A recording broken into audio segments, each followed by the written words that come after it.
Alrighty, everybody. So let's go ahead and talk about part 2 of what's been happening with the Mazda CX50. As you guys know, I did post a video a few months ago regarding the quality concerns of this car. And in this case, we'll still go ahead and kind of follow up on that. But at the same token here, we'll talk about some things that I've noticed over now about 4 to 5 months of ownership with this vehicle.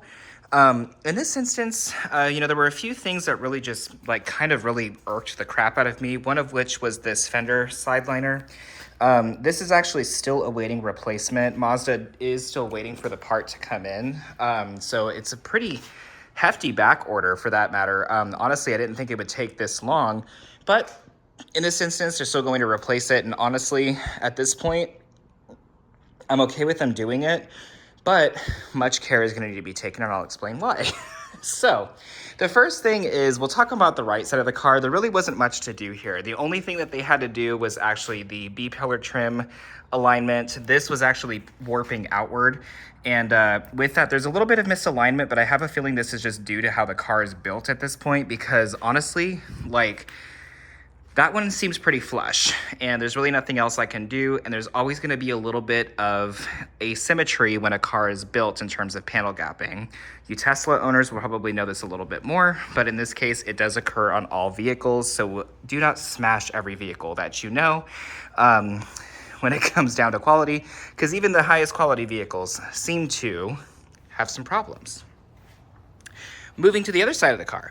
Now, this is where things were requiring a lot of surgical intervention.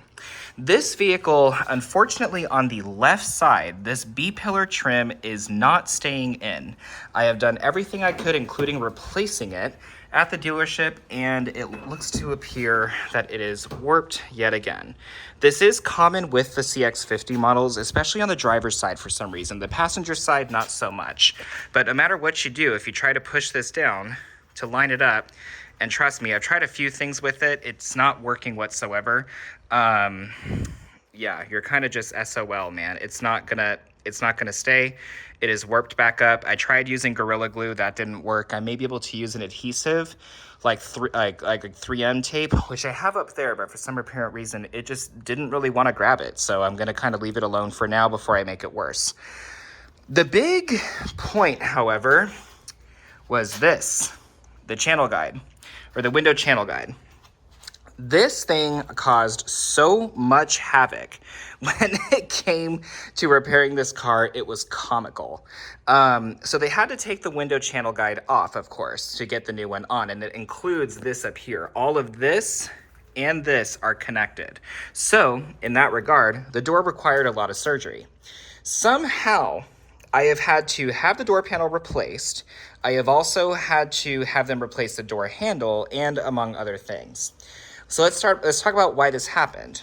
So when they had brought me the car to take my belongings out, because I had gotten the same loaner, which you saw I had that blue Mazda CX30, they had decided to give me the car with the channel guide out, and the window was not necessarily secure.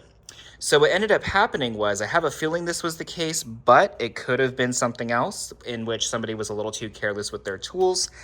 The window tint got so messed up that they had to retint the window because somebody had either slammed a door when the window was not in the channel guide, or in its track, or somebody scratched it with their tools. This all right here was torn up. Disaster number 1. Okay. Disaster number 2 was the channel guide. They had kept ordering the one for this door. This is the one that they needed. It was a glitch in their system. And so it took almost a month for them to get the channel guide in to fix this. So that was part 2. So what I did was I noticed a few things that were a little bit funky with the door panel. I had to get it repaired, including scratches and such. So I took pictures. Well, this vehicle has a few steps that you need to do in order to actually get the door panel off. You have to go ahead and open that flap, which they tore up. You have to take this off, this is called the lace cover. You have to take that off to get to a screw. You got to take that little piece in the back off. You see the flap on the left next to the door lock.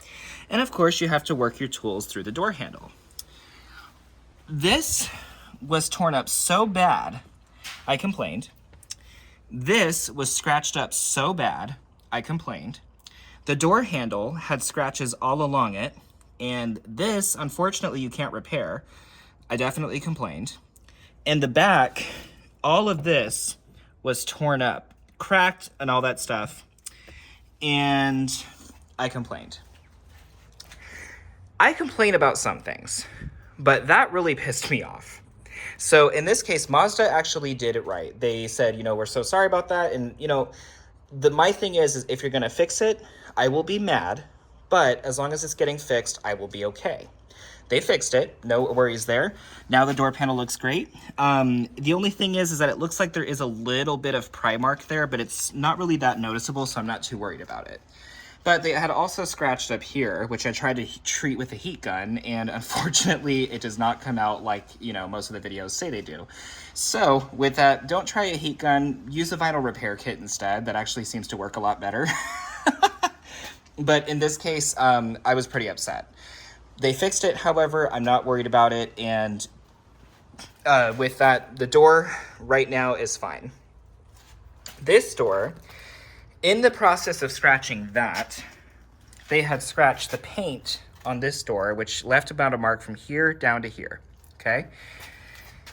They had to send it to a body shop to get it redone, and the door is fine now, but of course with that, this just goes to show you need to be careful when you're working on people's cars, and owners, but you need to pay attention when your car is being worked on. Mistakes happen. I'm not saying that anybody is perfect. I have made them, I've hit things with my cars, and also I've scratched things. But in this case, when it comes to somebody working on your car, they need to take a little bit of care in terms of making sure they get the car back to you appropriately. And what I really like about Mazda is they fixed it, and I'm really happy about that. They've actually really been working with me nicely, and of course I've been patient as well. Not everything is going to happen overnight, but I'm really happy with the results that they have worked with me on, and honestly they've been very gracious. A few other things that I did notice, these were just minor, is the door clips, of course, have a habit of breaking. So there was one that was missing that led the door panel to be loose. I just fixed that on my own. I bought a couple clips and I put them in there. That's not a big deal. So that's something, however, that probably happened when they were trying to pry the door panel off, because these newer cars, they don't come off easily whatsoever. Getting into the car, there's just a couple things I want to make of mention on, and I'm really happy that my car has not done this. There have been known issues with like the stringing material coming out of the A-pillar regions, and then additionally also underneath the seats. I have not had those issues with this car. In fact, my seats have held up pretty well. One point I want to complain about though is the steering wheel. I don't know why, but these steering wheels, especially in the CX50s, my mom has a Mazda as well. Hint, hint, new car review coming. And the steering wheel is not giving any of these particular issues in terms of just some minor wrinkling here and there, odd like indents that I'm not quite sure where they came from. One of which I know I had a cover on, but the heat has basically taken that out. These indents, however, were there when I bought the car. I didn't notice them at first, and I thought initially they were just like a little marks that would come out, and they have a little bit. But in this regard, when Mazda replaced the steering wheel on my CX50, my 23 model, I didn't really like the feel of the new steering wheel. It felt a lot cheaper. They're not the same feeling as the OEM ones, which they are OEM, which is kind of weird, but I guess like the way they're made is different. So I do plan on a steering wheel replacement with this car down the line to do like a carbon fiber or leather combination. I find that it will hold up better, but I'll still keep the controls here and the airbag, of course. I wouldn't want to replace that. Airbags are not cheap. As I'm putting one in my other car, which you will find out what it is in a moment in another video. But otherwise, the interior has held up well. The only complaints I have on the inside were, some man-made errors, but then on top of that, the steering wheel is probably my biggest complaint on this vehicle. Otherwise, though, do I still love this car? Absolutely. Some people were commenting on the first video regarding the quality, hey, I need to go with the CX5 instead, or I need to go with this. And to be honest, I see your point. If you don't want these types of little minor inconveniences, then I get it. Is the CX50 worth it though? Would I buy this car again? Absolutely. I love the way it drives. Now, granted, I can't speak for the new ones because they did update the steering and they did update the rear suspension to be softer. But I love the way the CX50 drives. It meets my needs. And additionally, also, like, I prefer to take this on trips. I love taking this on road trips. The gas mileage is excellent, and it's just an overall really decent vehicle. I really do like it. I just wish I didn't choose black. This is really hard to maintain, and as you can see, it's super dirty, but it keeps raining on and off, so there's no point in actually getting it washed.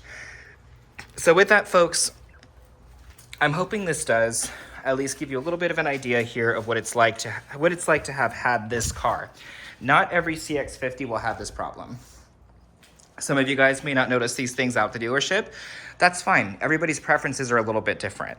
I expected a perfect car. I got an almost perfect car, and Mazda's been gracious in terms of making it as perfect as they can.